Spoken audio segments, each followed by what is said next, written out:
नमस्कार। अपराध के सैद्धांतिक उपागमों के अंतर्गत आज हम जो हमारा ये व्याख्यान 7वां व्याख्यान है अपराध के संदर्भ में। 7वें व्याख्यान में हम अपराध के दो सैद्धांतिक उपागम जो बचे हुए हैं, क्लोवार्ड तथा ऑर्निन का सैद्धांतिक उपागम और मर्टन का सैद्धांतिक उपागम की चर्चा करेंगे। इससे पूर्व हम शास्त्रीय उपागम, जैविकी उपागम, भौगोलिक उपागम, मनोवैज्ञानिक उपागम, आर्थिक उपागम और समाजशास्त्रीय उपागम की चर्चा कर चुके थे।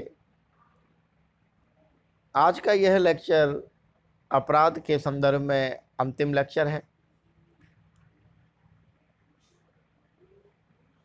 मर्टन का जो एनोमी सिद्धांत है वह अपराध को समझाने में ज़्यादा मदद करता है, सबसे अच्छा सिद्धांत माना जाता है। रॉबर्ट के मर्टन ने सामाजिक और सांस्कृतिक संरचनाओं में भेद करते हुए बताया कि सांस्कृतिक संरचना और उन लक्ष्यों और स्वार्थों का उल्लेख करती है जिनका व्यक्ति अनुसरण करता है, जबकि सामाजिक संरचना उन साधनों के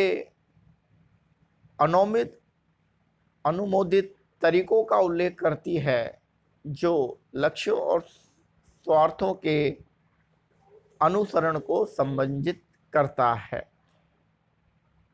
अर्थात मर्टन का मानना है कि समाज में सामाजिक संरचनाएं होती हैं और सांस्कृतिक संरचनाएं होती हैं।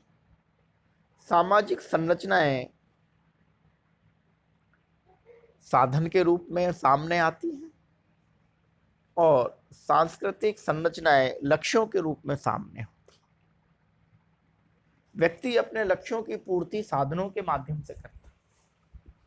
यदि वह अपने लक्ष्यों की पूर्ति गलत साधनों से करता है तो व्यक्ति अपराध करता है, और अगर साधन उपयुक्त इस्तेमाल करता है तो वह व्यक्ति अपराध नहीं करता। यह रॉबर्ट के मर्टन का मानना था। आगे देखें, समाज की सांस्कृतिक संरचना या व्यवस्था व्यक्तियों को लक्ष्यों की प्राप्ति के लिए मानसिक रूप से समंजित अर्थात अनुमोदित व्यवहार के रूपों के द्वारा प्रयास करने का आदेश देती है।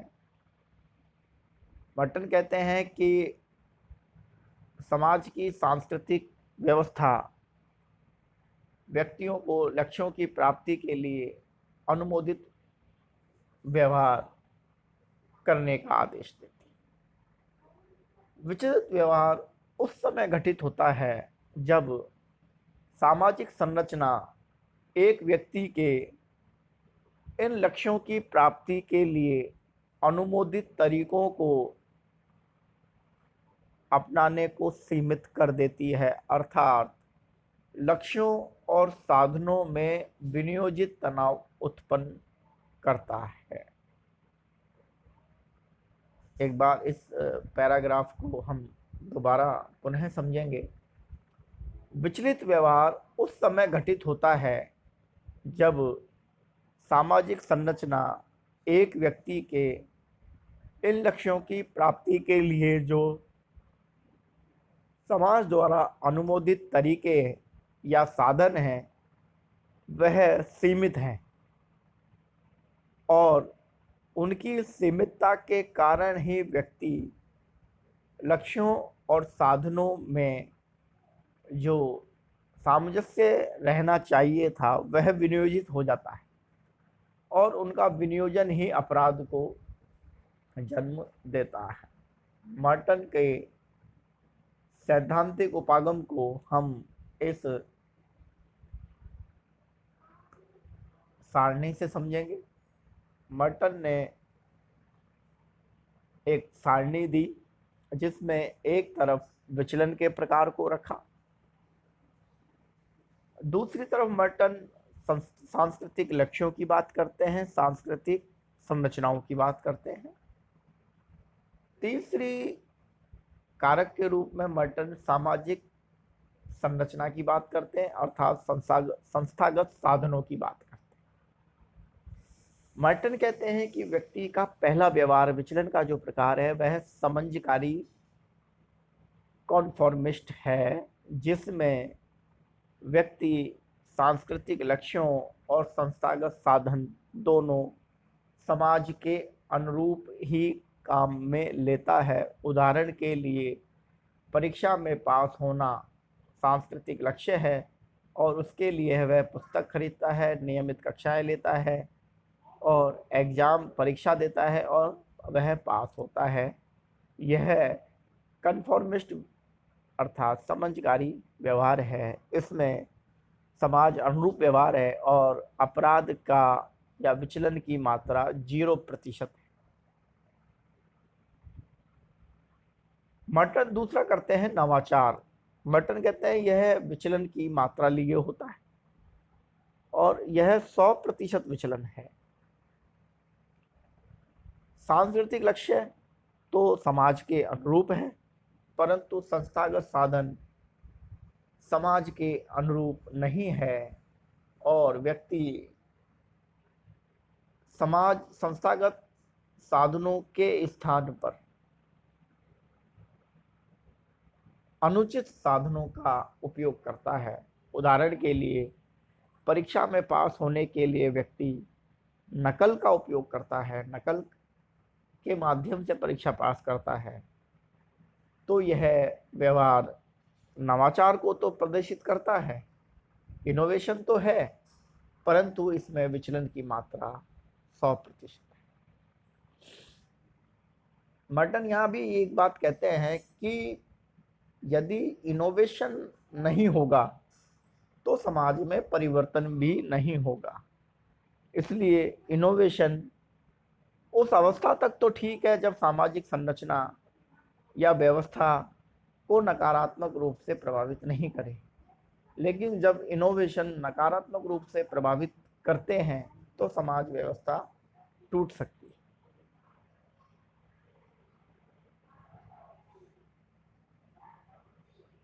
तीसरा जो मर्टन विचलन का प्रकार बताते हैं वह है विधिवाद, रिचुअलिस्टिक। इसमें लक्ष्य नकारात्मक होते हैं और साधन सकारात्मक। उदाहरण के लिए व्यक्ति कॉलेज जाए और कक्षा में नहीं जाए, उसका लक्ष्य पास होना है। कॉलेज लेकिन वह जो साधन तो अपनाता है लेकिन एग्जाम नहीं देता, तो इसको कहेंगे संतोषणा विधिवाद। तर्क के आधार पर अपने व्यवहार को स्पष्ट करना कि क्लासें नहीं होती या कई अन्य कोई भी कारक जिसके आधार पर वह ये कहे कि घर से कॉलेज के लिए निकले और कॉलेज में क्लासरूम में नहीं जाए, तो इस तरह का व्यवहार विधिवाद कहलाता है।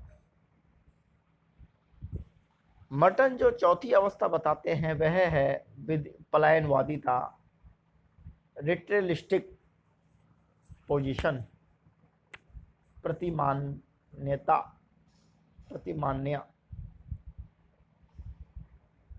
इसको प्रतिवादिता भी कहते हैं। इसमें संस्थागत लक्ष्य और संस्थागत साधन दोनों ही नेगेटिव होते हैं, नकारात्मक होते हैं।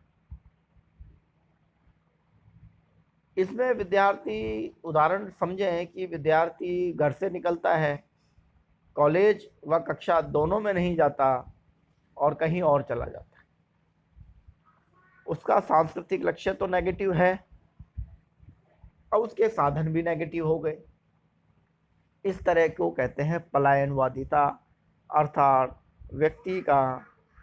विद्यार्थी का शिक्षण शैक्षणिक समाज की शैक्षणिक व्यवस्था से 100% दूरी बना लेना, उसको अस्वीकार कर देना, पलायन कर देना, इस अवस्था को बताता है। और यह अवस्था भी अपराध की 100% अवस्था है।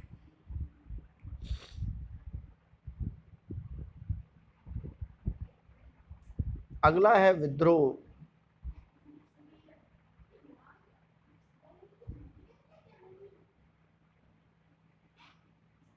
इस अवस्था में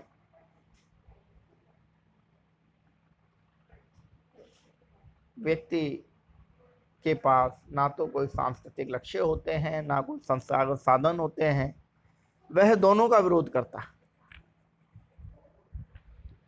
यहाँ जो सारणी दिखाई गई है उसमें प्लस प्लस के चिन्ह है, इसके नीचे माइनस माइनस के चिन्ह भी आएंगे, अर्थात अंतर विरोध की अवधारणा को बताएगा।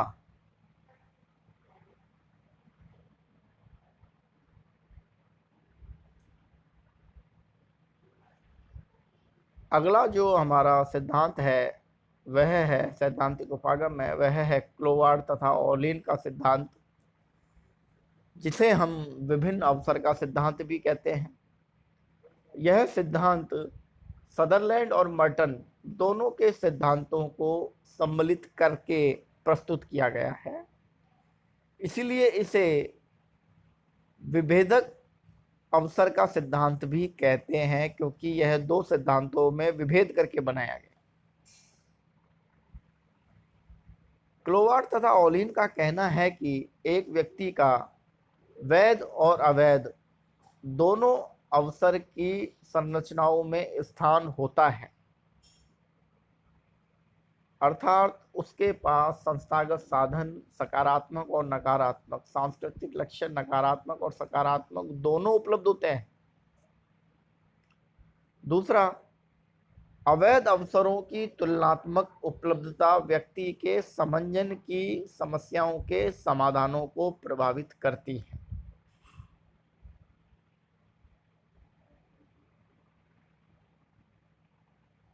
क्लोवार्ड और ऑलिन कहते हैं कि व्यक्ति अवैध और वैध अवसरों में तुलनात्मक उपलब्धता करता है, और जो उसको ज़्यादा कंफर्ट महसूस करती है वह उसका उपयोग करता है। इसीलिए जो समस्याओं के समाधान हैं वह तुलनात्मक उपलब्धता पर आधारित होते हैं। तीसरा, जब व्यक्ति लक्ष्यों की प्राप्ति के लिए वैध अवसरों की कमी का सामना करता है और अपनी आकांक्षाओं को कम करने में अक्षम पाता है, तो उसे निराशा होती है। इसके लिए वह अपराध करेगा या प्रतिकूल विकल्प खोजेगा। संस्थागत साधन कम है और व्यक्ति की महत्वाकांक्षा ज़्यादा है, तो ऐसी अवस्था में व्यक्ति अपराध करेगा, ऐसा क्लोवार्ड तथा ऑलिन का मानना है। और इसीलिए उन्होंने 3 उप संस्कृतियों की बात की: आपराधिक उप संस्कृति, संघर्षवादी उप संस्कृति और पलायनवादी उप संस्कृति। आपराधिक उप संस्कृति अवैध धन कमाना,